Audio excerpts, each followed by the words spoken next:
एक बार आगे बोलो ज्यादा बोल दे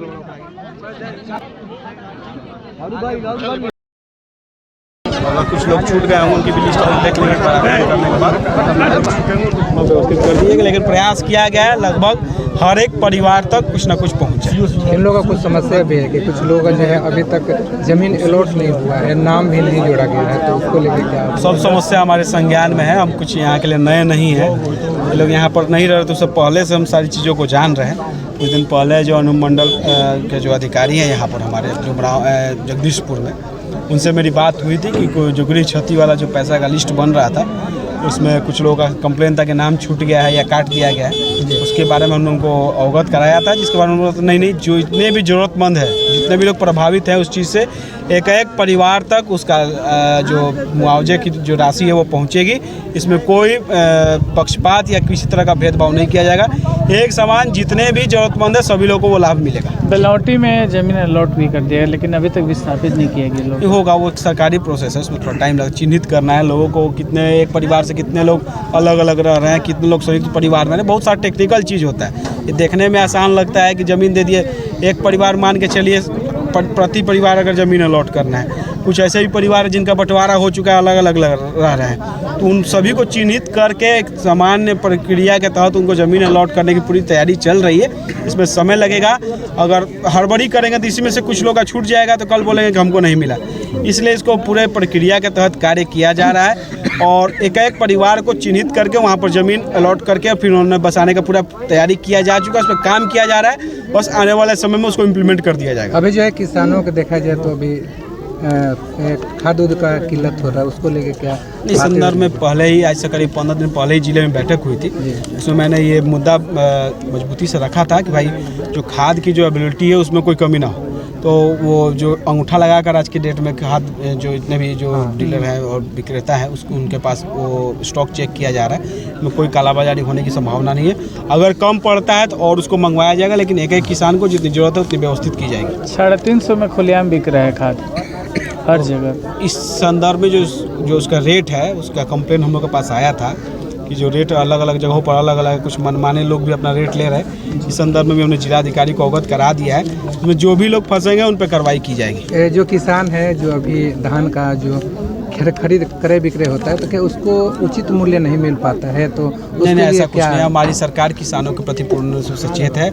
हर एक किसान को उनके पैदावार की उचित कीमत मिले, ये हमारा अधिकारिक फर्ज भी है। हमारा क्षेत्र और हमारा जो राज्य कृषि प्रधान राज्य है, इसमें किसानों के सम्मान में, उनके हक अधिकार में कोई कमी नहीं आने दिया जाएगा। सांसद सुदामा पार्षद पहुंचे थे। सांसद सुदामा पार्षद का एक बयान है कि ये मनरेगा का जो नाम है उसको बदल के VVG राम जी हो सकता है, तो आरा स्टेशन का नाम बदल के कॉमरेड राम नरेश राम क्यों नहीं हो सकता? उनसे पहले पूछिए कि सांसद बने हुए इतने सालों उसमें वो अपने कौन सा काम किए हैं। वो भी तो बहुत सारा काम कर सकते थे। कौन कौन सा एक भी काम गिनवा दे इतने दिनों का अपने कार्यकाल का। खाली बकवास करने के लिए सांसद नहीं बने हैं। और नाम बदलना ना बदलना ये सब प्रक्रिया का चीज़ है, ये उनके कार्य क्षेत्रों में नहीं आता है। पहले जो कार्य जिस चीज़ के लिए यहाँ की जनता चुन के उनको भेजिए, पहले वो काम तो करे। उनके सांसद फंड से तो हमको नहीं लगता है वो कहीं चपोकल दिखने जा रहा है। आने वाले वर्षों में 2 साल हो जाएगा। इन 2 वर्षों में ये सांसद महोदय खाली कभी कभी तो पहले दिखते हैं, और दिखते भी हैं तो कुछ ना कुछ तरह का बकवास करके चले जाते हैं। ना ही कभी इनके मुंह से हमने विकास की चर्चा होते हुए कभी सुनी है, ना ही कभी क्षेत्र के विकास के बारे में मुद्दा उठाते हुए दिखते हैं।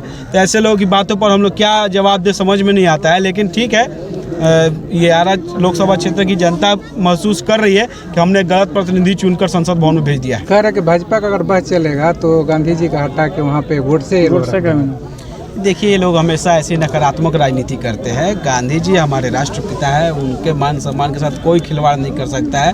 ये कॉमरेड और ये माले वाले तो बिल्कुल भी नहीं कर सकते हैं। और ये सब चीज़ें जो है किस नियत से वो कह रही है, किसी से छुपावा नहीं है। वो क्यों कह रहे हैं ये भी किसी से छुपावा नहीं है। इन लोग का पूर्ण रूप से प्रयास है कि जनता को विकास के मुद्दे से भटकाकर आपसी द्वेष और जलन और जहर समाज में घोले, जिसके लिए पूर्ण से ही प्रयासरत है। इनकी राजनीति ही इसी चीज़ पर बेस्ड है। स्टेट में क्षेत्र और प्रदेश की जनता विकास खोज रही है। जो विकास की बात करेगा वही जनता के दिलों पर राज करेगा। हिजाब को लेकर विवाद मचा हुआ है और सांसद सुदामा पार्षद ने मुख्यमंत्री नीतीश कुमार को माफ़ी मांगनी चाहिए। किस चीज़ की माफ़ी मांगनी चाहिए? देखिए, ये लोग हम कह तो रहे हैं, फिर वही इसमें ना उनको उस बच्ची से लेना देना, ना हिजाब से लेना देना है। अपने वोट बैंक की राजनीति के लिए इस तरह का फालतू बयानबाजी कर रहे हैं, जिसका हम लोग कभी समर्थन नहीं करते। संदेश और अज्ञाओं को लेकर के भी उन्होंने आरोप लगाया कि वोट चोरी करके चुनाव जिताया गया है। अरे वोट चोरी करके जीना रहता तो तेजस्वी यादव को हम लोग छोड़े रहते हैं। और हमारा जो 30 वोट से प्रत्याशी हार गया रामगढ़ में, वहाँ वोट चोरी नहीं हो रहा था। जहाँ इनका प्रत्याशी 37 वोट से हार जाता है, इनको वोट चोरी लगता है। जहाँ हमारा सत्ता पक्ष का प्रत्याशी विधायक वहाँ सिटिंग एमएलए हार जाता है रामगढ़ में 30 वोट से, वहाँ वोट चोरी नहीं दिखाई देता है।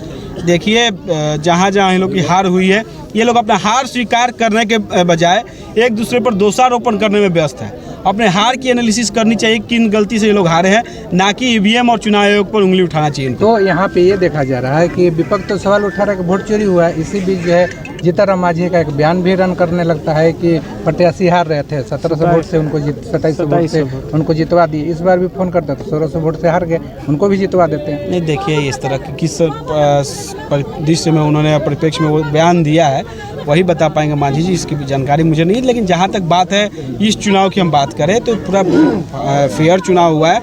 हमारा प्रत्याशी कहीं 37 वोट से जीता है, तो हमारा प्रत्याशी कहीं 30 वोट से हारा भी है।